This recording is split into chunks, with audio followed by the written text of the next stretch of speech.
ललिता निवास जग्गा प्रकरणमा पूर्व प्रधानमन्त्री द्वय माधव कुमार नेपाल र डाक्टर बाबुराम भट्टराईको बयानै नलिई फाइल बुझाउने तयारीमा सिआइबीमाथि गठबन्धन हावी। ललिता निवास प्रकरणमा अदालतको आदेशको उपेक्षा गर्दै निर्णयकर्ताहरूलाई उन्मुक्ति दिँदै सुनकाण्डमा दावाको बयान। नेकपा एमालेका उपाध्यक्ष द्वय ईश्वर पोखरेल र बादलका छोरा व्यावसायिक पार्टनर भएको खुलासा।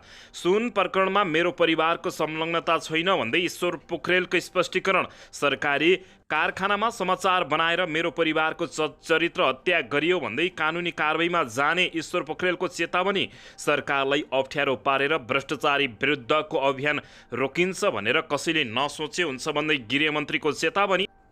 तस्करहरूका संरक्षकहरूले सरकारलाई अप्ठ्यारोमा पार्न खोजिरहेको तर हामी डराउँदैनौँ भन्दै गृहमन्त्रीको जवाब। पुराना दलका नेताहरूलाई रवि लामिछानेको चेतावनी। तपाईँहरूले लुटेको सम्पत्ति लुकाउने समय अब 4 वर्ष मात्रै। सुन तस्करी प्रकरणमा थप 2 चिनिया नागरिक पक्राउ। प्रधानमन्त्री र सभामुख बीच भेटवार्ता। सदन खुलाउनका लागि छिट्टै सहमति गरिने। ललिता निवास जग्गा प्रकरणका मुख्य दोषी डाक्टर बाबुराम भट्टराई र माधव कुमार नेपाल भएको नेकपा एमालेका नेता विशाल भट्टराई को भनाई। रेशमलाल चौधरी बारे सर्वोच्च अदालतको पूर्ण पाठ स्वागत योग्य भएको जनमोर्चाको ठहर। कोशी प्रदेशका मुख्यमन्त्री थापाले आइतबार विश्वासको मत लिने।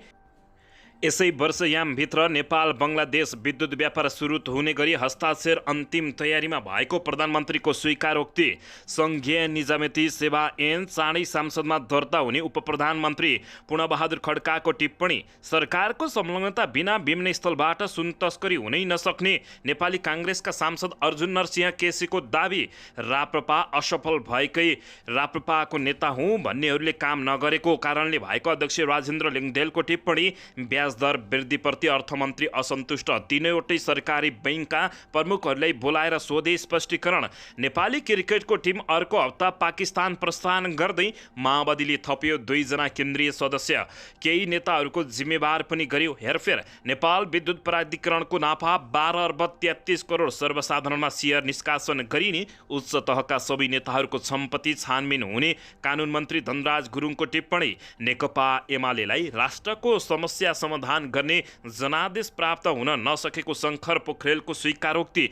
राष्ट्रिय स्वतन्त्र पार्टीको उदयबाट अत्तालिएकाहरूले हमला गरेको रवि लामिछानेको भनाई। चितवनबाट डाक्टर पढिरहेका युवक नक्कली सर्टिफिकेटको आरोपमा पक्राउ। र नेपाली काङ्ग्रेसका पूर्व केन्द्रीय सदस्य न्यौपानेको निधन। 3 दिन पार्टीको झण्डा आधा झुकाइने।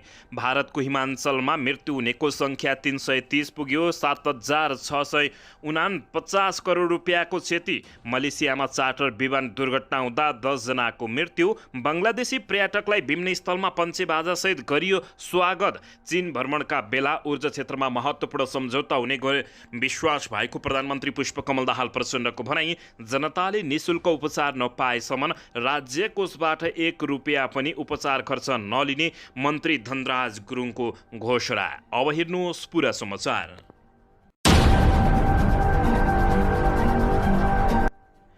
दर्शक महानुभावहरू नमस्कार। नेपाली न्युज टिभीको न्युज बुलेटिन खबरमा यहाँहरूलाई हार्दिक स्वागत छ।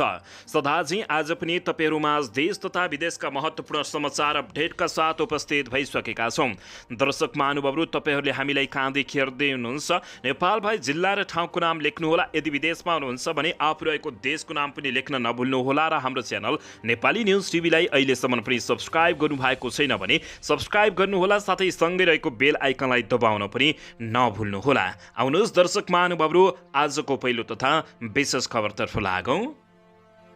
दर्शकबिन सत्तारूढ दल गठबन्धन सिआइबी माथि हावी भएको छ। ललिता निवास जग्गा प्रकरणमा पूर्व प्रधानमन्त्री द्वय माधव कुमार नेपाल र डाक्टर बाबुराम भट्टराईको बयानै नलिई फाइल बुझाउने तयारीमा गरेको छ। काठमाडौँको बालुवाटार स्थित ललिता निवासको सरकारी जग्गा हिनामिना गर्दा भएको कृत्यबारे अनुसन्धान गरिरहेको नेपाल प्रहरीको केन्द्रीय अनुसन्धान ब्युरो सिआइबीले पूर्व प्रधानमन्त्री द्वय माधव कुमार नेपाल र डाक्टर बाबुराम भट्टराईको बयान समेत नलिई फाइल बुझाउने तयारी गरेको छ। दर्शकबिन 143 रोपनी सरकारी जग्गामध्ये पछिल्लो पटक नक्कली मही खडा गरी भएको हिनामिनाका क्रममा माधव कुमार नेपाल र डाक्टर बाबुराम भट्टराई त्यतिबेला प्रधानमन्त्री रहेका थिए। सर्वोच्च अदालतले समेत नीतिगत निर्णय गर्ने तहमा पनि अनुसन्धान भनेर आदेश दिइसकेको सन्दर्भमा सिआइबीले नेपाल र डाक्टर बाबुराम भट्टराईको बयानै नलिई फाइल बुझाउने तयारी गरेपछि यतिबेला जनमासमा आक्रोश पैदा भएको छ। सरकारी जग्गा व्यक्तिको नाममा बनाउँदा सरकारी कागज तथा दस्तावेज कृत्य भएको प्रकरणमा सिआइबीले अनुसन्धान गरिरहेको छ। संगठित रूपमा नै कृत्य भएको कसुरमा सिआइबीले अनुसन्धान गरिरहेको छ। कृत्य र संगठित अपराधको कसुरमा अनुसन्धान गर्न 60 दिनको समय हुन्छ। दर्शक महानुभावहरू, तर यतिबेला सिआइबीले डाक्टर बाबुराम भट्टराई र माधव कुमार नेपालमाथि अब अनुसन्धान नगरी फाइल बुझाउने तयारी गरेको छ। सिआइबी माथि गठबन्धन नै हावी भएको देखिएको छ भने ललिता निवास जग्गा प्रकरणमा अदालतको आदेश समेत उपेक्षा गर्दै निर्णयकर्तालाई उन्मुक्ति दिने सरकारले प्रपञ्च रचेको जानकारी प्राप्त भएको छ। दर्शकबिन, यसैबीच यता सुनकाण्डमा दावाले बयान खोलेका छन्। नेकपा एमालेका उपाध्यक्ष द्वय ईश्वर पोखरेल र बादलका छोरा व्यावसायिक पार्टनर भएको खुलासा गरेका छन्। हङकङ हुँदै नेपालमा सुन तस्करी गरेको आरोपमा पक्राउ परेका तिब्बती मूलका बेल्जियन नागरिक दावा छिरिङले 3 व्यापारिक साझेदारको नाम खुलाएका छन्।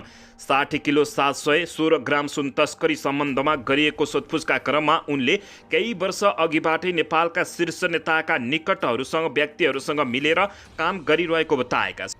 यसैबीच उनीहरूसँग सिआइबीले बयान लिइसकेको छ। दावा सहितले ठमेलमा सञ्चालन गरेको होटेल भियानाबाट सुनको कारोबार भएको भरपर्दो प्रमाण सिआइबीसँग छ।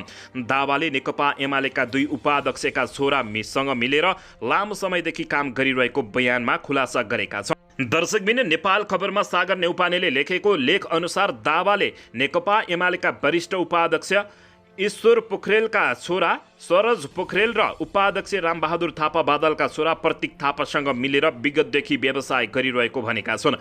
आफूलाई अप्ठ्यारो पर्दा उनीहरूले नै सहयोग गर्ने गरेको दावाको प्रारम्भिक बयान रहेको छ। साउन 10 गते दावालाई होटल भियानामा छापा मार्दा राजस्वको टोलीले पक्राउ गरेको थियो। दर्शकबिन, तर यता ईश्वर पोखरेलले सुन प्रकरणमा मेरो परिवारको संलग्नता छैन, सरकारी कारखानामा समाचार बनाएर मेरो परिवारको चरित्र हत्या गर्न खोजियो, कानुनी कारबाहीमा जान्छु भन्दै उनले धम्की समेत दिएका छन्। नेकपा एमालेका वरिष्ठ उपाध्यक्ष ईश्वर पोखरेलले सुन तस्करी प्रकरणमा पक्राउ परेका दावा भन्नेसँग आफ्नो परिवारलाई जोडेर सरकारी कारखानामा तयार पारिएको समाचार प्रकाशन गरिएको भन्दै कानुनी कारबाहीमा जाने चेतावनी दिएका छन्। पोखरेलले शुक्रबार वक्तव्य जारी गर्दै पत्रकारिताको सामान्य मर्यादा पनि नराखी एक अनलाइन सञ्चार माध्यमले नियोजित रूपमा आफ्नो परिवारलाई जोडेर 100% झुडो समाचार प्रकाशन गरेको भन्दै उनले आपत्ति जनाएका छन्। पोखरेलले वक्तव्यमा भनेका छन्, माओवादीको लगानी रहेको त्यस विवादित अनलाइनले सरकारी कारखानामा तयार पारेको समाचार प्रकाशित गरेर मालिकको सेवा गरेको प्रष्टै छ। यो हाम्रो पार्टीलाई बदनाम गरी सुन तस्करी प्रकरणलाई अन्तै मोड्ने प्रपञ्च रहेको उनले लेखेका छन्। पोखरेलले आफ्नो परिवारको संलग्नता पुष्टि गर्न चुनौती दिँदै यस्ता कुराबाट भ्रमित नहुन आग्रह गर्दै पोखरेलले यसबारे आजै कानुनी कारबाही समेत अगाडि बढाउने समेत उनले ठोकुवा गरेका छन्। दर्शक महानुभावहरू, यसबारे तपाईहरूले के भन्न चाहनुहुन्छ? के नेकपा एमालेका वरिष्ठ नेताहरू तथा प्रभावशाली नेताहरूका 2 छोरा सुन काण्डमा मुसिएका होलान् त उनीहरूमाथि अब छानबिन हुनुपर्छ या हुनु हुँदैन? यसबारे तपाईहरूले कमेन्ट बक्समा कमेन्ट गर्नुहोला। दर्शकबिन, यसैबीच यता सरकारलाई अप्ठ्यारो पारेर भ्रष्टाचार विरुद्धको अभियान रोकिन्छ कि भनेर कसैले नसोचे पनि हुन्छ भन्दै गृहमन्त्रीले चेतावनी दिएका छन्। उपप्रधान एवं गृहमन्त्री नारायण काजी श्रेष्ठले सरकारले सुरुवात गरेको भ्रष्टाचार विरुद्धको अभियानमा कोही निर्दोष नफस्ने र कोही पनि दोषी उम्किन नसक्ने बताएका हुन्। गोर्खाको अजिरकोट गाउँपालिका 3 को भन्छेक आधारभूत अस्पतालको आज शुक्रबार उद्घाटन गर्दै उनले वर्तमान सरकार रौन जेलसम्म भ्रष्टाचार विरुद्धको अभियान कुनै पनि हालतमा रोकिने उनले ठोकुवा समेत गरेका छन्। यसैबीच तस्करसँग संरक्षकहरूले सरकारलाई अप्ठ्यारोमा पार्न खोजिरहेका छन्, तर हामी कुनै पनि हालतमा नडराउने गृहमन्त्री नारायण काजी सुरेशले ठोकुवा गरेका छन्। सरकारले चलाएको सुशासन अभियानबाट डराएकाहरूले सरकारलाई अप्ठ्यारो पार्न खोजिरहेको उनको भनाइरहेको छ। सरकार विरुद्ध गम्भीर घेराबन्दी भइरहेको छ। गोर्खामा आयोजित एक कार्यक्रममा गृहमन्त्री सुरेशले भने सुशासनको अभियान रोक्ने धम्की पनि आइरहेका छन्, तर हामीले अभियान कुनै पनि हालतमा रोक्दैन। उनले जति दिन सरकारमा रहे पनि जनताकै पक्षमा काम गर्ने प्रतिबद्धता व्यक्त समेत गरेका हुन्। उनले भने हामी पदका लागि गएका होइनौँ, देश र जनताको सेवा गर्न गएका हौँ। जुन दिनसम्म सरकारमा रहन्छौँ सुशासनको अभियान रोकिन्न। सरकार सुशासनको पक्षमा दृढ रहेको उनको भनाइरहेको छ। तस्करका संरक्षकहरूले सरकारलाई अप्ठ्यारोमा पार्न खोजिरहेका छन्, तर हामी कुनै पनि हालतमा नडराउने, यो कामलाई हामीले निरन्तरता दिने उनले बताएका हुन्। दर्शकबिन यसैबीच यता पुराना दलका नेतालाई रवि लामिछानेले चेतावनी दिँदै तपाईहरूले लुटेको सम्पत्ति लुकाउने समय अब 4 वर्ष मात्रै भएको बताएका छन्। राष्ट्रिय स्वतन्त्र पार्टीका सभापति रवि लामिछानेले पुराना राजनीतिक दलका नेताहरूका लागि पहिला लुटेको सम्पत्ति लुकाउने समय अब 4 वर्ष मात्रै बाँकी रहेको बताएका हुन्। 2084 सालको निर्वाचनपछि आफ्नो पार्टी सरकारमा पुगेपछि लुटेका सबै सम्पत्तिबारे छानबिन गरेर एक गरेर राज्यको सम्पत्ति लुट्ने नेताहरूलाई दण्डित गर्ने उनले बताएका हुन्। झापाको बेट्टामेडमा पार्टीद्वारा आयोजित आमसभामा बोल्दै राष्ट्रपाका सभापति लामिछानेले 32 वर्षमा लुटेको सम्पत्ति लुकाउनमा अबको 4 वर्ष उनीहरू व्यस्त रहनेछन्। उनले भने तर 2084 सालमा राष्ट्रिय स्वतन्त्र पार्टी आएपछि हेरौँला के गर्दा रहेछन्। अहिले चलिरहेका ललिता निवास जग्गा प्रकरण, नक्कली भुटानी शरणार्थी प्रकरण र सुन तस्करी प्रकरणलाई मुटु दरो बनाएर अनुसन्धान गर्ने मात्रै हो भने केही नेता बाहेक प्राय सबै नेता जेलबास हुने लामिछानेको भनाइरहेको छ। उनले भने मुटु दरो भएका अनुसन्धान गर्ने हो भने धेरै नेता बाँकी रहँदैनन्। मात्र 3 वटा फाइल खोले। उनले भने इतिहासमा त्यस्ता भ्रष्टाचारका धेरै फाइल रहेर पनि कतिपय फाइल लुकाइएको बताएका छन्। यस्तो अवस्थामा रहेका उनको दाबी रहेको थियो आफूले आफ्नो निर्वाचन क्षेत्रमा गरेको कामको टीका टिप्पणी हुने गरेकोमा उनले अन्य दलहरूलाई पनि त्यसरी काम गर्न चुनौती दिएका छन्। लामिछानेले भने तपाईहरूले पनि राम्रो कामको सुरुवात गर्नुहोस्, त्यही ताली बजाउन अग्रपन्थीमा म आफै उपस्थित हुनेछु। नेपाली राजनीतिमा सही मान्छेलाई अवसर दिनुभन्दा पनि मान्छेलाई पोस्ने परम्परा चलेकोले बताएका छन्। आम जनसभालाई पार्टीका महामन्त्री मुकुल ढकाल, केन्द्रीय सदस्य रमेश प्रसाई, सांसदहरू मनिष झा, निशा डाँगी लगायतले सम्बोधन गरेका थिए। दर्शकबिन यसैबीच यता करिब 61 किलो सुन तस्करी प्रकरणमा थप 2 जना चिनिया नागरिक पक्राउ परेका छन्। काठमाडौँबाट गैराती 2 चिनिया नागरिक पक्राउ परेको प्रहरी प्रवक्ताले बताएका हुन्। पक्राउ परेका 2 जनाको नाम प्रहरीले खुलाएको छैन। पक्राउ परेका मध्ये उनीहरू सबैभन्दा उच्च तहमा काम गर्ने व्यक्ति भएको अनुमान प्रहरीको रहेको छ। प्रहरीले बिहीबार पनि 4 चिनिया नागरिकहरूलाई पक्राउ गरेको थियो। काठमाडौँबाट तायन नि विङ, ताङ विङ, साङफा र ली नाङकाई पक्राउ परेका थिए। उनीहरूमाथि 5 दिनको म्याद थप गरी अनुसन्धान अगाडि बढाइएको छ। यससँगै यो प्रकरणमा पक्राउ पर्नेको सङ्ख्या 23 पुगेको प्रवक्ता कडायतले बताएका छन् भने गत साउन 2 गते राजस्व अनुसन्धान विभागले भन्सार जाँच पास कटेर बाहिरिएको सुन सहितको 155 किलो ब्रेक सु बरामद गरेको थियो। पछि गाल्ने क्रममा सुन करिब 61 किलो भएको पुष्टि भएको थियो। सुन तस्करीको अनुसन्धान केन्द्रीय अनुसन्धान ब्युरो CIB ले गरिरहेको छ। दर्शक महानुभावहरू यसैबीच आउनुहोस् अर्को समाचारतर्फ लागौँ। प्रधानमन्त्री पुष्पकमल दाहाल प्रचण्ड र सभामुख देवराज घिमिरे बीच छलफल भएको छ। सांसदको जारी गतिरोध अन्त्य गर्ने विषयमा प्रधानमन्त्री पुष्पकमल दाहाल प्रचण्ड र सभामुख देवराज घिमिरे बीच छलफल भएको छ। शुक्रबार बिहान प्रधानमन्त्री निवास बालुवाटारमा भएको छलफलमा सभामुख र प्रधानमन्त्री बीच प्रमुख प्रतिपक्षी दल नेकपा एमाले गरेको संसद अवरोध र सुचारू गर्ने विषयमा छलफल भएको जानकारी प्राप्त भएको छ। सो छलफलमा प्रधानमन्त्री प्रचण्डले सदन खुलाउनका लागि आफूले पनि पहल गर्ने र त्यसका लागि भूमिका निर्वाह गर्न सभामुख घिमिरेलाई आग्रह गरेका छन्। सदन खुलाउन छिट्टै सहमति गर्नुपर्ने बताउँदै प्रधानमन्त्री प्रचण्डले प्रमुख विपक्षी दलका नेतासँग छलफल गरेर थप पहल गर्ने बताएका हुन्। प्रधानमन्त्रीसँगको भेटमा सभामुख घिमिरेले सदन नचल्नु राम्रो नभएको बताउँदै सांसदहरूले बोल्न समय मागे पनि प्राकृतिक विपत्ति लगायतका धेरै विषयमा सांसदहरूले बोल्न नपाएको बताएका छन्। सभामुखको सचिवालयका अनुसार सभामुख घिमिरेले भने दलीय सहमति बिना सदन अगाडि बढ्न सक्ने स्थिति छैन। आम जनताले पनि सदन अवरोधलाई राम्रो मानेका छैनन्। कम्तीमा सदन खुलाउन सत्तापक्ष र प्रतिपक्षले गम्भीरतापूर्वक छलफल गरिदिन उनले आग्रह गरेका छन्। दर्शकबिन यता ललिता निवास जग्गा प्रकरणमा मुख्य दोषी डाक्टर बाबुराम भट्टराई र माधव कुमार नेपाल भएको नेकपा एमालेका नेता विशाल भट्टराईले बताएका छन्। एमालेका प्रभावशाली नेता समेत रहेका विशाल भट्टराईले ललिता निवास जग्गा प्रकरणको मुख्य दोषी पूर्व प्रधानमन्त्री दुई माधव कुमार नेपाल र डाक्टर बाबुराम भट्टराई भएको दावी गरेका छन्। हिजो बिहिबार प्राइम टाइम टेलिभिजनको जनता जान्न चाहन्छ कार्यक्रममा पत्रकारसँग कुराकानी गर्दै उनले पूर्व प्रधानमन्त्री द्वयको कार्यालयमा निर्णय भएर सरकारी जग्गा व्यक्तिको नाममा पुगेको बताएका हुन्। उनले निर्णय गर्नेलाई उन्मुक्ति दिएर फाइल ओलको कोठाबाट पल्लो कोठामा पुर्याउने र आदेश मान्ने कर्मचारीलाई कारबाही गरिरहेको भन्दै आपत्ति जनाएका छन्। माधव कुमार नेपाल र डाक्टर बाबुराम भट्टराईले निर्णय गरेर बालुवाटारको सरकारी जमिन व्यक्तिका नाममा पुर्याउनुहुन्छ। उहाँहरूलाई घरमा सिआइबीले बयान लिने अनि उहाँहरूले गरेको निर्णय फाइल बोकेर हिँड्नेलाई खबरदारीलाई लग्ने र थुन्ने प्रश्न गरेका छन्। उनले प्रश्न गर्दै भने सबैभन्दा पहिले 2076 सालमा माधव कुमार नेपाल प्रधानमन्त्री भएको बेला बालुवाटार जस्तो प्राइम लोकेसनको जग्गा गुठीका नाममा लाने वा मै कायम गरेर सरकारी जमिन व्यक्तिका नाममा टुक्रा टुक्रा पारेर बाँड्ने काम माधव कुमार नेपालले गरेको र डाक्टर बाबुराम भट्टराईले गरेकोले उनीहरूलाई हातकडी लगाएर जेलभित्र थुन्नुपर्ने बताएका छन्। ललिता निवास जग्गा प्रकरणमा 400 जनाभन्दा बढीको संलग्नता रहे तापनि मुख्य दोषी भने पूर्व प्रधानमन्त्री दुई डाक्टर बाबुराम भट्टराई र माधव कुमार नेपाल भएको उनको दावी रहेको छ। दर्शकबिन यसैबीच यता रेशमलाल चौधरी बारे सर्वोच्च अदालतले पुनः पाठ स्वागत योग्य भएको जनमोर्चाले बताएको छ। सरकारले सत्ता संरक्षणका लागि राजनीतिक सौदाबाजीका आधारमा रेशमलाल चौधरीलाई आम माफी दिने निर्णय गरेको जनमोर्चाको धारणा रहेको छ। राष्ट्रिय जनमोर्चाले टिकापुर घटनामा दोषी ठहर भएका रेशमलाल चौधरीको सन्दर्भमा सर्वोच्च अदालतले हालै सार्वजनिक गरेको फैसलाको पुनः पाठ स्वागत योग्य भएको बताएको छ। जनमोर्चाका अध्यक्ष चित्रबहादुर केसीले शुक्रबार विज्ञप्ति जारी गर्दै सर्वोच्च अदालतको फैसलाको पुनः पाठ स्वागत योग्य भएको बताएका हुन्। विज्ञप्तिमा भनिएको छ यो फैसलाले आगामी दिनमा सरकारले सत्ता स्वार्थबाट प्रेरित भई जघन्य फौजदारी अपराधमा संलग्नलाई आम माफी दिन सक्ने कुरालाई नियन्त्रण गर्न सके देशमा सुशासन कायम हुन मद्दत पुग्ने बताएका छन्। सरकारले सत्ता संरक्षणका लागि राजनीतिक सौदाबाजीका आधारमा रेशमलाल चौधरीले आम माफी दिने निर्णय गरेको जनमोर्चाको धारणा रहेको छ।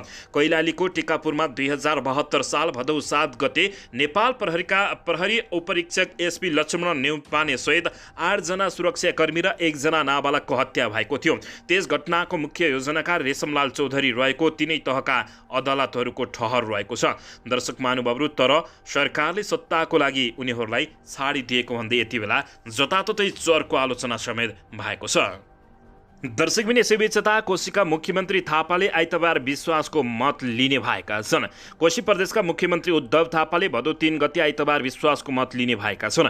आइतबार विश्वासको मत लिने गरी प्रदेशसभा सचिवालयमा प्रस्ताव दर्ता गराइएको मुख्य सचिव थापाको सचिवालयले जानकारी दिएको छ। थापा साउन 16 गते मुख्यमन्त्री नियुक्त भएका थिए। मुख्यमन्त्री नियुक्त भएको 30 दिनभित्र सदनमा विश्वासको मत लिनुपर्ने व्यवस्था अनुसार थापाले विश्वासको मत लिन लागेका हुन्।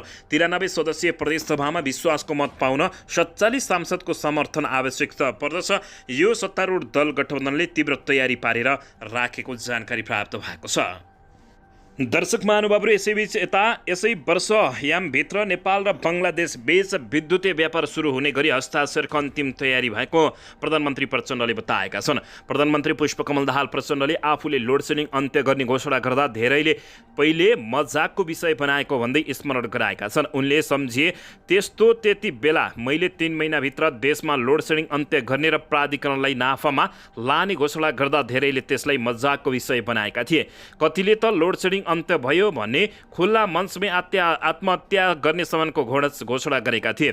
नेपाल विद्युत प्राधिकरणको 38औं वार्षिक उत्सव कार्यक्रमलाई सम्बोधन गर्दै उनले यस्तो बताएका हुन्। उनले सम्बोधनको सुरुवातमै भने नेपालको सबैभन्दा ठूलो सार्वजनिक संस्थान नेपाल विद्युत प्राधिकरणको 38औं वार्षिक उत्सवमा प्रमुख अतिथिको रूपमा यस कार्यक्रमलाई सम्बोधन गर्न पाउँदा खुसी छु उनले बताएका छन्। यस महत्त्वपूर्ण क्षणमा म नेपाल विद्युत प्राधिकरणको सञ्चालक समितिका अध्यक्ष एवं ऊर्जा जलस्रोत तथा सिँचाइ मन्त्री माननीय शक्तिबहादुर बस्नेत, सञ्चालन समितिका सदस्यहरूलाई हार्दिक स्वागत तथा बधाई दिन चाहन्छु। उनले भने यसै वर्ष यामभित्रै नेपाल बङ्गलादेश विद्युत व्यापार सुरु हुने गरी हस्ताक्षरको अन्तिम तयारी भएको समेत बताएका छन्। विद्युतीय रूपमा निकै ठुलो फड्को मारेको समेत उनले बताएका छन्। दर्शकबिनी सीबीच तथा कानुन न्याय तथा संसदीय मामिला मन्त्री धनराज गुरुङले उच्च तहका नेता सबैको सम्पत्ति छानबिन गर्ने दिशातर्फ सरकार अगाडि बढ्ने बताएका हुन्।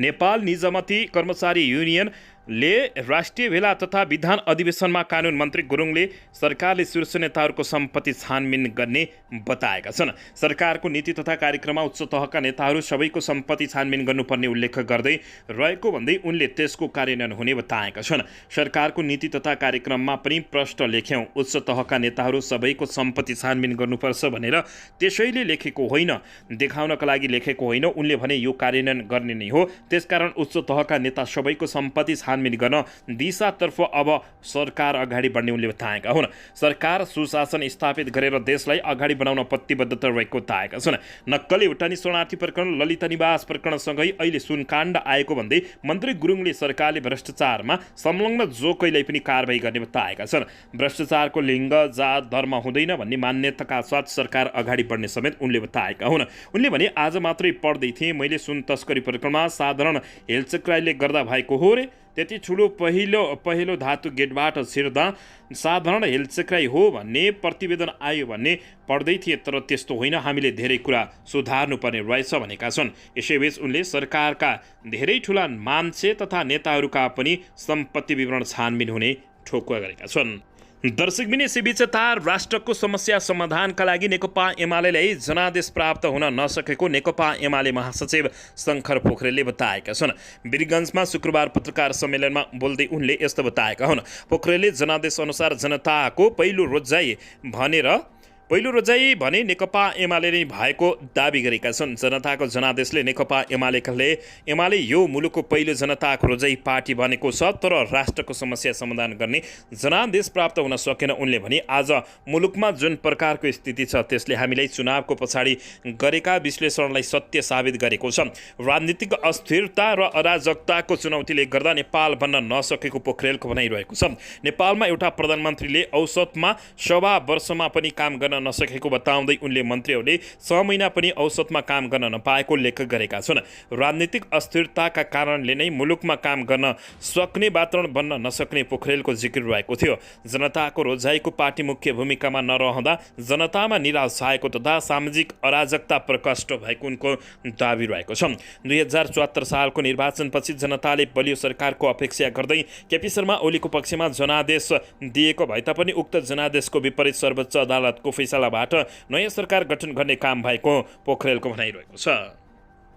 दर्शकबिनी यसैबीच चितवनमा डाक्टर परिरहेका युवक नक्कली सर्टिफिकेटको आरोपमा पक्राउ परेका छन्।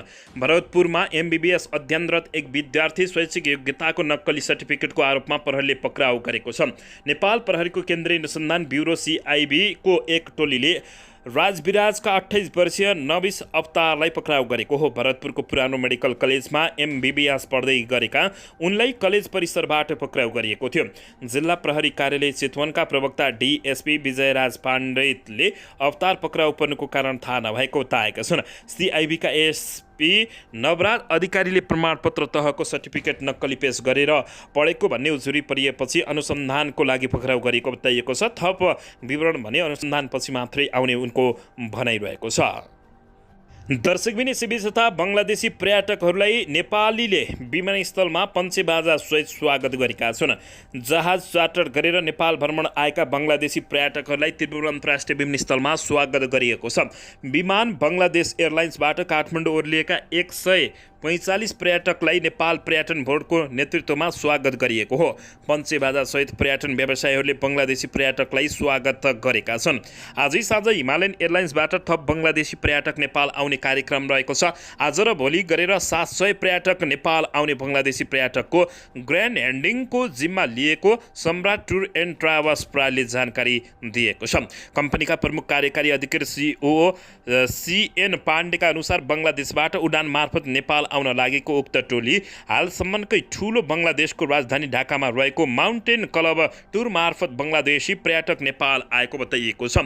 नेपाल पर्यटन बोर्डका निर्देशक मृडराज लामिछानेले ठूलो संख्यामा नेपाल भित्रिने बङ्गलादेशी पर्यटकको प्रचारबाट थप पर्यटक आकर्षकको माध्यम बन्ने समेत उनले उल्लेख गरेका छन्। दर्शकबिन यसैबीच यता चीन भ्रमणका बेला ऊर्जा क्षेत्रमा महत्त्वपूर्ण सम्झौता हुने विश्वास भएको प्रधानमन्त्रीले बताएका छन्। प्रधानमन्त्री पुष्पकमल दाहाल प्रचण्डले आफ्नो अर्को महिनामा हुने चीन भ्रमणका क्रममा ऊर्जा क्षेत्रमा महत्त्वपूर्ण सम्झौता हुन सक्ने विश्वास व्यक्त गरेका छन्। शुक्रबार नेपाल विद्युत प्राधिकरणको 38औं वार्षिकोत्सवलाई सम्बोधन गर्दै प्रधानमन्त्री प्रचण्डले यस्तो बताएका हुन्। उनले भने, हामी अर्को छिमेकी मित्र राष्ट्र चीनसँग पनि चिलिमे केरुङ 220 केबी प्रसारणलाई निर्माण मार्फत जोडिन सोसँग सम्बन्धित अध्ययन कार्य पूरा गरी कार्यान्वयन तहमा प्रवेश गर्ने योजनाका साथ अगाडि बढिरहेका छौँ। मेरो आगामी महिनामा हुने चीन भ्रमणमा ऊर्जा क्षेत्रका सम्बन्धमा दूरगामी र महत्त्वपूर्ण सम्झौता हुने विश्वास लिएको प्रधानमन्त्री प्रचण्डले बताएका छन्। प्रधानमन्त्री प्रचण्ड भदौ 30 गते अमेरिका जाँदैछन्। उनी न्युयोर्कबाट असोज 4 गते चीनको भ्रमणमा जाने कार्यक्रम तयारी रहेको बुझिएको छ। दर्शकबिन यसैबीच यता जनताले निःशुल्क उपचार नपाएसम्म राज्य कोषबाट 1 रुपियाँ पनि खर्च नलिने मन्त्री गुरुङले बताएका छन्। कानुन न्याय तथा संसदीय मामिला मन्त्री धनराज गुरुङले राज्य कोषबाट उपचार खर्च नलिने घोषणा गरेका हुन्। आज शुक्रबार काङ्ग्रेस निकट निजामती कर्मचारीहरूको भेलालाई सम्बोधन गर्दै उनले गरिब जनताले निःशुल्क उपचार नपाएसम्म राज्य कोषबाट उपचार खर्च नलिने उनले बताएका हुन्। मुलुक सुधारका लागि पहिला आफै सुध्रिन आवश्यक रहेको उनको भनाइरहेको छ। मुलुकलाई भ्रष्टाचार मुक्त बनाउने टिप्पणी उठाउने हातमा मात्रै हातकडी लगाएर सम्भव नरहेको उनको भनाइरहेको छ। भ्रष्टाचार प्रकरणमा आदेश दिन र निर्णयकर्तालाई पनि कारबाही हुनुपर्ने उनको टिप्पणी रहेको छ।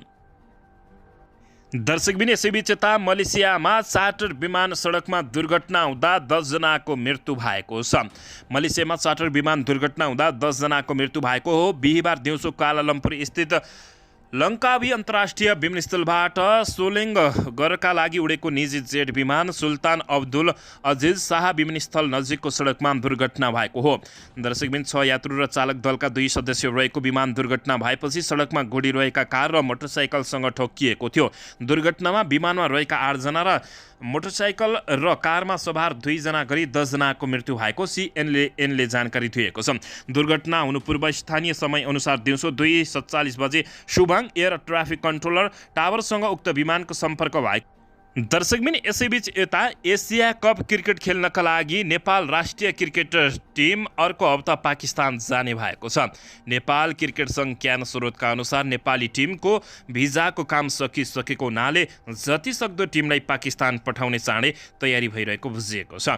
अहिले नै मिति निश्चित भइसकेको छैन, तर सम्भवतः 23 तारिक टिमलाई पठाउने तयारी भएको विशेष स्रोतले जानकारी दिएको छ। नेपाली टिमले एसिया कप अगाडि पाकिस्तानसँग केही अभ्यास खेल खेल्ने तयारी का लागि टिमलाई 1 हप्ता अघि नै पाकिस्तान पठाउने तयारी क्यानले गरेको बुझिएको छ। एसिया कप आउँदो अगस्त 31बाट सुरु हुँदैछ, जसमा पहिलो खेल नेपालले पाकिस्तानसँग खेल्दैछ। प्रतियोगिताको सुरुवात गर्नेछ। नेपालका लागि क्यानले एसिया कपका लागि 17 सदस्यीय टोली घोषणा गरिसकेको छ।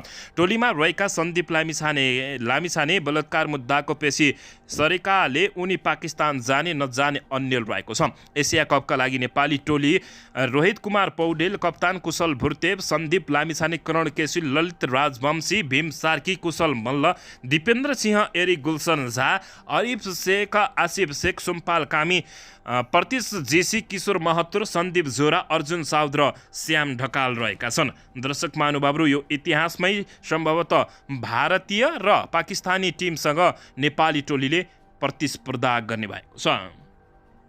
दर्शक महानुभावहरू, यसैबीच यता ब्याज दर वृद्धिप्रति अर्थमन्त्री असन्तुष्टि भएका छन्। 3वटै सरकारी बैङ्कका प्रमुखहरूलाई बोलाएर स्पष्टीकरण सोधेका छन्।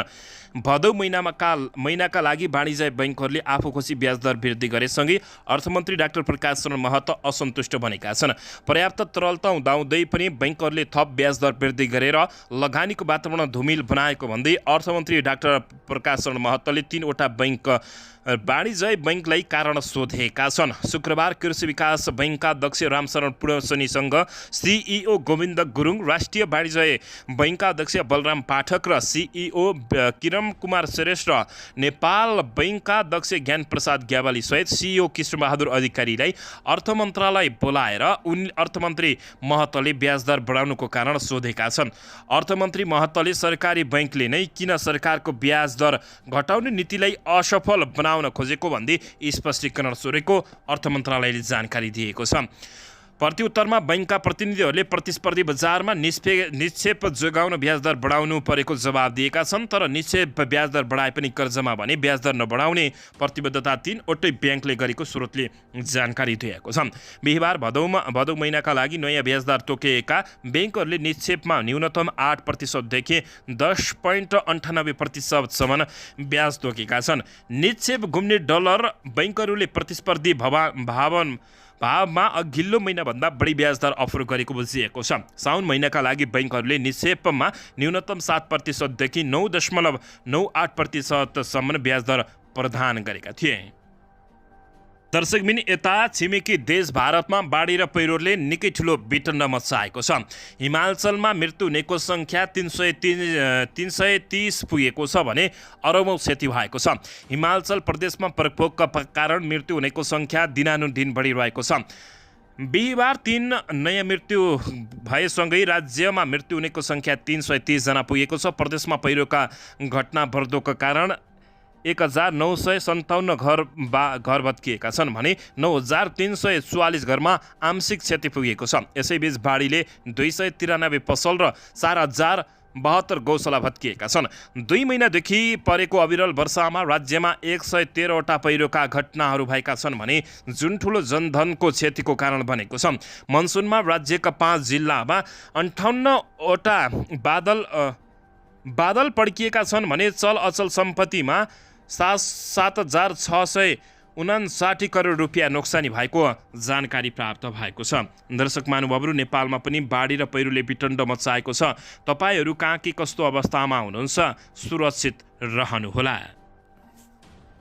दर्शकबिन यसैबीच यता सरकारले श्रमिकहरूको न्यूनतम पारिश्रमिक बढाएर मासिक 17,300 पुर्याएको छ। श्रम रोजगार तथा सामाजिक सुरक्षा मन्त्रालयले श्रम ऐन 2074 अनुसार 1 साउन 2080बाट लागू हुने गरी श्रमिकको न्यूनतम पारिश्रमिक बढाएको हो। मन्त्रालयको निर्णय बिहिबार राजपत्रमा समेत प्रकाशित भएको छ। मन्त्रालयका अनुसार अब चिया बगान बाहेकका श्रमिकहरूको हकमा मासिक पारिश्रमिक 17,300 रुपियाँ पुगेको छ। यसअघि श्रमिकहरूको मासिक न्यूनतम पारिश्रमिक 15,000 रुपियाँ रहेको थियो। अहिले आधारभूत पारिश्रमिक 10,820 र महँगी भत्ता 6,480 रुपियाँ गरी 17,300 पुर्याइएको बताइएको छ। यसअघि आधारभूत पारिश्रमिक 9,385 र महँगी भत्ता 5,615 रुपियाँ रहेको थियो। मन्त्रालयका अनुसार अब श्रमिकको दैनिक पारिश्रमिक 668 रुपियाँ पुगेको छ। यसअघि यो रकम 577 रुपियाँ रहेको थियो। आंशिक समयमा मात्र काम गर्ने कामदारहरूको अब न्यूनतम पारिश्रमिक 95 रुपियाँ प्रति घण्टा पुगेको छ। यसअघिको यो रकम 77 रुपियाँ प्रति घण्टा रहेको थियो भने यसअघि सरकारले 2078 सालमा श्रमिकको पारिश्रमिक निर्धारण गरेको थियो। दर्शक महानुभावहरू, यसैबीच यता 2084 सालको निर्वाचनमा पहिलो पार्टी भएर देशको फोहोर सफा गर्ने रवि लामिछानेले घोषणा गरेका छन्। राष्ट्रिय स्वतन्त्र पार्टीका सभापति रवि लामिछानेले आगामी निर्वाचनसम्म आफ्नो पार्टी सङ्गठनलाई बलियो बनाएर पहिलो पार्टी बनाउने दावी गरेका हुन्। उनले 2084 सालको निर्वाचनमा पहिलो दल बनेर देशको फोहोर सफा गर्ने बताएका हुन्। सभापति रवि लामिछानेले अब जनताको मुद्दामा बोल्न नसक्नेले राजनीतिबाट बिदा लिँदा राम्रो हुने बताएका छन्। हिजो बिहिबार इलाममा आयोजित पार्टीको कार्यक्रमलाई सम्बोधन गर्दै उनले सरकारले अहिले चर्चामा आएका सबै काण्डको निष्पक्ष छानबिन गर्नुपर्ने बताएका छन्। तर 1 क्विन्टल सुन एयरपोर्ट जस्तो संवेदनशील ठाउँबाट बाहिरिँदा पनि सरकारले केही गर्न नसकेको भन्दै लामिछानेले सरकारको आलोचना गरेका छन्। लामिछानेले ललिता निवास, नक्कली शरणार्थी प्रकरण र सुन प्रकरणको सत्य तथ्य छानबिन गरे। औँलामा गन्ने मात्रै नेता बाँकी रहने, अरू सबै जेल जाने उनले ठोकुवा गरेका छन्। दर्शकबिन यसैबीच यता सामाजिक सञ्जाल फेसबुकमा साथीभाइको आइडी ह्याक गरी रकम ठगी गर्ने 5 जनालाई प्रहरीले पक्राउ गरेको छ। काठमाडौँ उपत्यका अपराध अनुसन्धान कार्यालयका प्रवक्ता प्रहरी उपरीक्षक रविन्द्र रेग्मीका अनुसार निजका साथीहरूलाई मेसेन्जरबाट मेसेज गरी ई सेवा खल्ती जस्ता वालेटबाट पैसा हाल्न लगाई ठगी गर्नेलाई काठमाडौँ महानगरपालिकाको बसपार्क स्थित रेसुङ्ग बुटोल गेस्ट हाउसबाट विशेष प्रहरी टोलीले पक्राउ गरेको छ। प्रहरीले 30 वटा फेसबुक ह्याक, 12वटा जिमेल, विभिन्न वाहनामा ओटिपी कोड प्रयोग गरी 14,95,000 रुपियाँको कारोबार देखिएको बताएको छ। पीडित 22 जनाले प्रहरीमा निवेदन दिएका थिए। पक्राउ पर्नेमा स्थायी घर भई बारा जितपुरका सीमान्त लामा, अमन्त लामा, अनुप सेरेट, रोहन तामाङ र कास्की महानगरपालिकाका सुब्बु भन्ने शुभेच्छा गुरुङ रहेको प्रहरीले जानकारी दिएको छ। दर्शकबिन यसैबीच यता भ्रष्टाचार विरोधी लडाईँले पार्टीप्रति जनतामा विश्वास बढेको प्रधानमन्त्री पुष्पकमल दाहाल प्रचण्डले बताएका छन्। प्रधानमन्त्री पुष्पकमल दाहाल प्रचण्डले पार्टी आफै रूपान्तरणको बाटोमा आफूहरू अगाडि बढेको बताउँदै 20औं दौराम्ब स्मृति दिवसमा आज रामेछापको आयोजित कार्यक्रममा बोल्दै उनले जनयुद्ध दिवस, राष्ट्रिय दिवस र शहीदहरू राष्ट्रिय शहीद घोषणा गर्दा गर्व लागेको बताएका छन्। उनले भने जुनसुकै पार्टी वा पक्ष भए तापनि परिवर्तनको प्रक्रियामा ज्यान गुमाउनेहरूप्रति सम्मान गर्नै पर्दछ। हिजो बन्दुक बोकेर परिवर्तनका लागि लड्यौँ, हामीले आज लडाइँलाई जारी छ भन्यौँ, तर हामी कहीँ न कहीँ अल्मलियौँ। प्रधानमन्त्री प्रचण्डले भने अहिले फेरि हामीले त्यस दिशाको बाटो पहिल्यै जनताप्रतिको जिम्मेवारी माओवादीले नै लिने पर्ने भन्दै गैरोबोधका कारण सुशासनको अभियान सुरु गरेको उनले बताएका छन्। उनले भने यही वा अन्य कारणले गठबन्धनभित्र कुनै समस्या छैन, हामी एक ढिक्का छौँ। पार्टीले सुरु गरेको समाजवादको लडाईँ र सरकारले सुरु गरेको सुशासनको लडाईँ एक आपसमा सम्बन्धित छन्। अब पार्टी सबै नेताहरू जनताको घर घरमा पुग्ने बताउँदै जनताको हितमा काम गर्नु बाहेक अर्को कुनै विकल्प नभएको प्रधानमन्त्रीले बताएका हुन्। उनले भने अर्को निर्वाचनसम्म जाँदा माओवादी 2064को भन्दा बलियो शक्ति भएर आउनेछ। देशभित्रका केही ठूला योजनाहरू कार्यान्वयन गर्नेमा मेरो ध्यान केन्द्रित रहेको प्रधानमन्त्री पुष्पकमल दाहाल प्रचण्डले बताएका हुन्। दर्शकबिन यसैबीच यता नेपालको बिजुली बङ्गलादेश निर्यातका लागि बहुपक्षीय सहमति भएको छ। पहिलो चरणमा 40 मेगावाट विद्युत जाने भएको हो। नेपालको बिजुली बङ्गलादेश निर्यातका लागि आवश्यक बहुपक्षीय सहमति भएको छ। नेपाल, भारत र बङ्गलादेश बीच बिजुली निर्यातका लागि आवश्यक सहमति भएको ऊर्जा, जलस्रोत तथा सिँचाइ मन्त्रालयले जानकारी दिएको छ। प्रारम्भिक चरणमा बङ्गलादेशले नेपालबाट 40 मेगावाट बराबरको बिजुली लैजाने जनाएको छ। हाललाई 40 मेगावाट भन्दा बाट धेरै नभए पनि नेपालको बिजुली तेस्रो देश निर्यात गर्ने विषय भने महत्त्वपूर्ण रहेको यस क्षेत्रका जानकारहरूले बताएका छन्। नेपाल विद्युत प्राधिकरणले भारतीय नोडल एजेन्सी एनभिएन बङ्गलादेश निर्यातका लागि सहमति भएको छ। सोही संस्थान मार्फत नेपालको बिजुली बङ्गलादेश पुग्नेछ। बिजुली निर्यातका लागि आवश्यक सहमति भएको र केही विषय बाँकी रहे तापनि त्यसलाई छिट्टै टुङ्गोमा पुर्याउने प्राधिकरणका प्रबल अधिकारीले बताएका छन्। इमेल आदान प्रदान गरेर एक आपसमा सहमति जनाइएको र त्यसलाई भौतिक उपस्थितिमै दुई देशका अधिकारीहरूले हस्ताक्षर गर्ने सहमति भएको छ। कुन आयोजनाको बिजुली बङ्गलादेश पठाउने, प्रति युनिट कति मूल्य लिने र प्रसारण शुल्क बापत भारतीय कम्पनीलाई के कति भुक्तानी गर्ने भन्ने विषयमा सहमति हुन बाँकी रहेको जानकारी प्राप्त भएको छ। यसलाई निष्कर्षमा पुर्याउन धेरै समय नलाग्ने यसमा संलग्न पदाधिकारीहरूको भनाइरहेको छ। स्वतन्त्र ऊर्जा उत्पादनको संस्था नेपाल इपानका अध्यक्ष गणेश कार्कीका अनुसार तत्कालका लागि कति मात्रामा बङ्गलादेश बिजुली पठाउन लागि भन्ने भन्दा पनि बाटो खुल्यो भन्ने विषय महत्त्वपूर्ण भएको उनले बताएका छन्। दर्शकबिन यसैबीच यता सत्ताधारी दलका नेताहरू छानबिनमा पर्ने डरले उच्चस्तरीय छानबिन समिति नबनाएको नेकपा एमालेका नेता योगेश कुमार भट्टराईले आरोप लगाएका छन्। नेकपा एमालेका सचिव योगेश कुमार भट्टराईले सत्ताधारी दलका उच्च तहका नेताहरू सुनकाण्डमा संलग्न भएको दावी गरेका हुन्। उच्चस्तरीय छानबिन समिति बनाएर अगाडि बढ्दा अर्थमन्त्रीदेखि गृहमन्त्री समेतको बयान भागीदार बन्ने भएकै कारणले छानबिन समिति नबनाएको उनको तर्क रहेको छ। उद्योग वाणिज्य महासङ्घ मध्य प्रदेशको प्रथम अधिवेशनमा सहभागी हुन महोत्तरी आइपुगेका सचिव भट्टराईले सांसद अविरुद्ध आफूहरूको रहर नभएको पनि बताएका छन्। उनले भने नेकपा एमालेले गरेको सांसद बैठक अविरुद्धलाई लिएर धेरैले थुप्रै प्रश्न उठाएका छन्। झन् उनले भने हाम्रो माग एउटै हो, उच्च स्तरीय छानबिन समिति बनोस्, निष्पक्ष छानबिन होस्। उच्च स्तरीय छानबिन समितिले गृहमन्त्रीलाई समेत नछोड्ने भएकाले प्रधानमन्त्री प्रचण्डले नै यसलाई रोकेको सचिव योगेश कुमार भट्टराईको गम्भीर आपत्ति रहेको छ। 2069 सालको निर्वाचनमा अपेक्षित परिणाम नआएको हुनाले देशमा अहिले भ्रष्टाचार र अपराधी गतिविधि बढिरहेको समेत उनको जिकिर रहेको छ। त्यसै कारणले पनि नेकपा एमालेले मिसन 2084 साल बनाएको बताउँदै मिसन 2084 साल निर्वाचित केन्द्रित भएको बताउँदै उक्त निर्वाचनमा स्थानीयदेखि सङ्घसम्म नेकपा एमालेले नै बहुमत ल्याउने उनको दावी रहेको छ। दर्शकबिन यसैबीच यता रेशमलाल चौधरीको नेतृत्वमै टिकापुर घटना भएको सर्वोच्च अदालतले ठहर गरेको छ। जन्मकैदको मिनाहामा गम्भीर प्रश्न उठाएको छ। रेशमलाल चौधरीको आम माफीबारे सर्वोच्च अदालतले टिप्पणी गर्दै रगतले लटपटिएका हातलाई राजनीतिक संरक्षण भएको भन्दै चर्को आलोचना भएको छ। दर्शकबिन सर्वोच्च अदालतले रेशमलाल चौधरी सहित टिकापुर घटनाको मुद्दाको अन्तिम फैसलाको पूर्ण पाठ सार्वजनिक गरेको छ। बुधबार सार्वजनिक गरिएको पूर्ण पाठमा सर्वोच्च अदालतले फौजदारी न्याय प्रणालीदेखि चौधरीको घटनामा संलग्नताबारे पनि विस्तृत व्याख्या गरेको छ। टिकापुर घटनामा जन्मकैदको सजाय भएका चौधरी सरकारबाट सजाय माफी पाएर रिहा हुँदै अहिले खुल्ला रूपमा औपचारिक राजनीतिमा सक्रिय रहेका छन्। सर्वोच्च अदालतले केही प्रतिवादीहरूको हकमा सजाय परिवर्तन गर्दै रेशम सहितका प्रतिवादीहरूको हकमा भने जिल्ला र उच्चको फैसला सदर गरेको छ।